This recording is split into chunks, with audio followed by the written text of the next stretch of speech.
Hello guys! Hello Cancer! Welcome dito sa aking channel, Kapalaran 888 Cancer. Alamin natin kung anong messages, vibration, gabay, energy. Last 15 days ng January 2024 para sa lahat ng Cancer. Kung bago ka sa channel ko Cancer, please like, share, and subscribe. Pakipress ang notification bell button para ikaw ang unang makapanood sa ating mga videos. General reading, kunin lang natin kung ano yung resonate sa atin and huwag natin kukunin yung mga messages na hindi naman para sa atin. Okay, 3 cards. First card is go outside, Cancer. Second is wish wisely, life energy. Itong go outside na to, pwedeng literal to, Cancer, na lumabas ka sa comfort zone mo. Or pwedeng masyado kang busy sa trabaho, or pwedeng nakastay ka lang sa loob ng bahay. So literal, lumabas ka daw, and hanapin mo yung peace of mind through nature. Or pwedeng, kung ito ay comfort zone mo, hindi ka umaalis sa comfort zone mo, sinasabi ng baraha, try mo lang. Okay, subukan mo lang. Sumukan mo lang na umalis sa comfort zone mo ng 2 weeks or 1 week. And then, tingnan mo kung may pagbabago or ano ba yung emotion mo. Nagbago ba? Naging masama ba? Or naging mahirap ba? Or naging masaya ka? Okay, next is use your wishes wisely. Okay, so, yung heart's desires natin, guys, lahat yan naririnig ng Panginoon. Okay, for example, happiness, fulfillment, prosperity, yun yung wini-wish natin. Nakikinig ang Panginoon. Kung ang wish natin is masama laban sa kapwa, or ang wish natin is para sa downfall ng ibang tao, naririnig din yun ng Panginoon. But, ang problema dito guys is, if you're wishing good sa mga tao sa paligid mo, like sa sarili mo, gusto mong mag-wish ng maganda sa sarili mo, natutuwa ang Panginoon nun. Lalo na sa ibang tao, pag pinagpipray mo yung ibang tao. But, pag nag-iisip tayo ng hindi maganda sa ibang tao, especially relatives natin, mali yun. Kasi instead na pumanig sa'yo yung power ng Panginoon, ibigay niya sa'yo yung manifestation mo. Hindi. Ibibigay niya doon sa wini-wish natin ng masama. So, it's a karma. So, wag natin na gagamitin ang ating wish sa masamang bagay. Okay. Life energy. Dito sa life energy na to is the sun card yan. Sinasabi ng baraha sa'yo dito na may posibleng parating na happy moments. May parating na liwanag. May parating na parang katotohanan. So, revelation of truth. And may healing din na parating dito. Okay. Thank you, Cancer.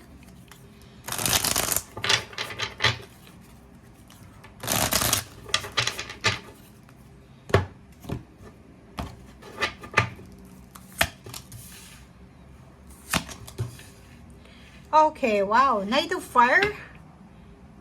Okay. So, nakikita ko sa'yo dito, Cancer, if you're a single, in a relationship ka man or single ka, may posibleng taong darating sa buhay mo. Confident siya, passionate, adventurous, babae or lalaki. Gusto niyang pumasok sa buhay mo para maging parte ng buhay mo. Kailangan mag-isip dito. Pause, perspective, selflessness. Okay, sabihin na natin, temptation, third party. Gusto mong maging masaya. May asawa kayo, may anak. Selfishness. So, kailangan mo ng selflessness. So, wag mo masyadong isipin yung kaligayahan mo. Isipin mo, ano bang mararamdaman ng asawa ko, ng girlfriend, ng boyfriend, ng aking anak, if tatanggapin ko tong ino-offer sa akin ng person na to.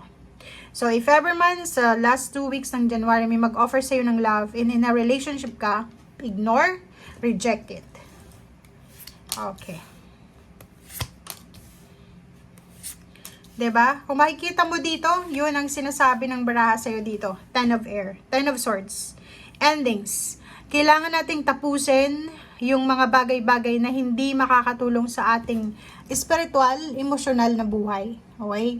Yung parang self-sabotage na ginagawa. Alam natin na masama sa katawan, bisyo ng bisyo. Alam natin na masama sa katawan yung kinakain natin, tuloy pa rin yung kain. Alam natin na yung relationship is masama, itinutuloy pa rin natin. Which is self-sabotaging. Yun ang kailangan mong iwasan.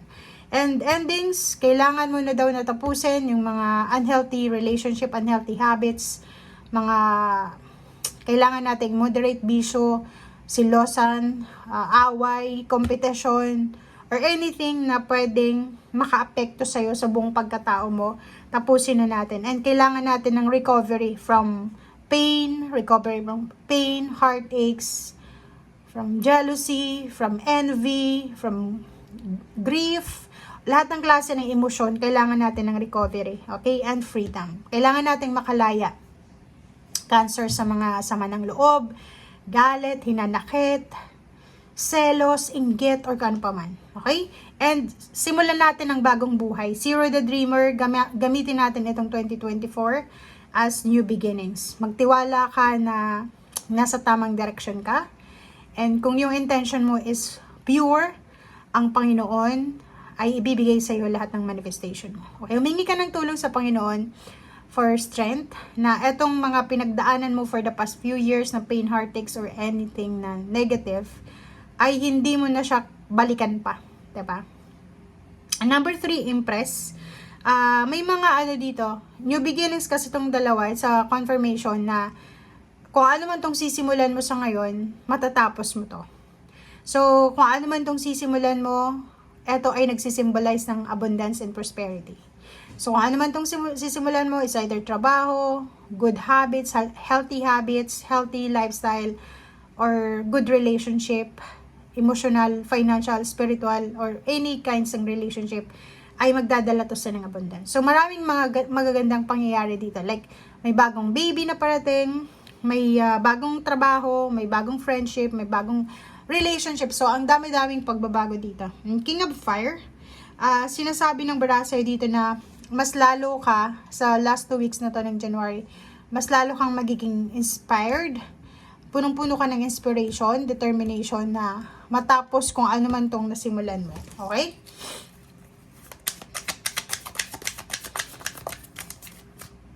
Okay.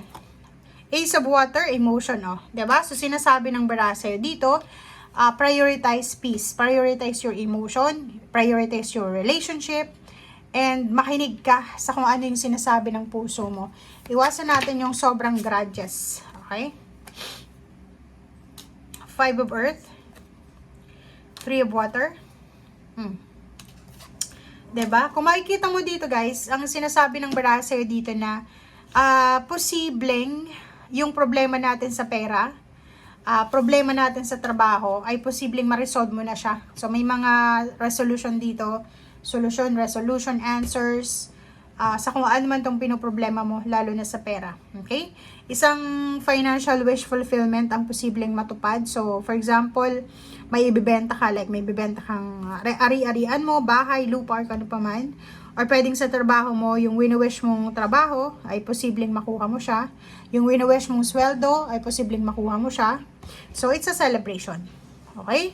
So, yun. Ang last 2 weeks na to ng January ay sobrang napakaganda kasi ano man itong pinoproblema mo sa usaping pera na pwedeng nagiging hadlang para sa pag-unlad mo, para sa pag-flourish ng buhay mo, ay posibleng matatapos na to kasi nandito na yung 10 of Air eh. Diba? New beginnings na.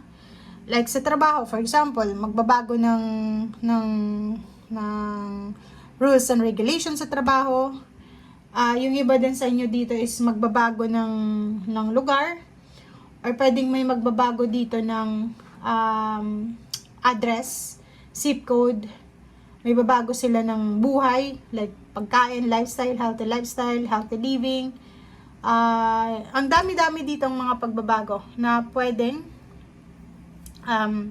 magsimula, maganap, or pwedeng kailangan, needed na gagawin natin. Okay?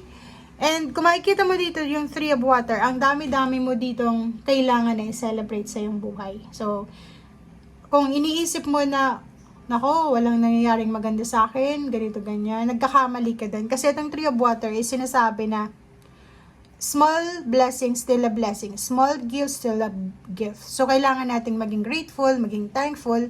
Kasi yung blessings, mas lalong nagmumultiply yan sa mga taong marunong magpasalamat. Yung blessings ay mas dumadami sa mga taong magaling mag-appreciate ng small things or simple things. Okay? So, sa trabaho din, sinasabi ng barahan na punong-puno ka ng inspirasyon. Lahat gagawin mo, Cancer. Kasi yung plano mo is solid. Solid yung plano mo na lahat ng gagawin mo is para sa pamilya mo. Ayaw mong makita yung mga kapamilya mo na naghihirap. Ayaw mong maranasan nila kung ano yung naranasan mo from your past. Okay? Thank you guys. Bye!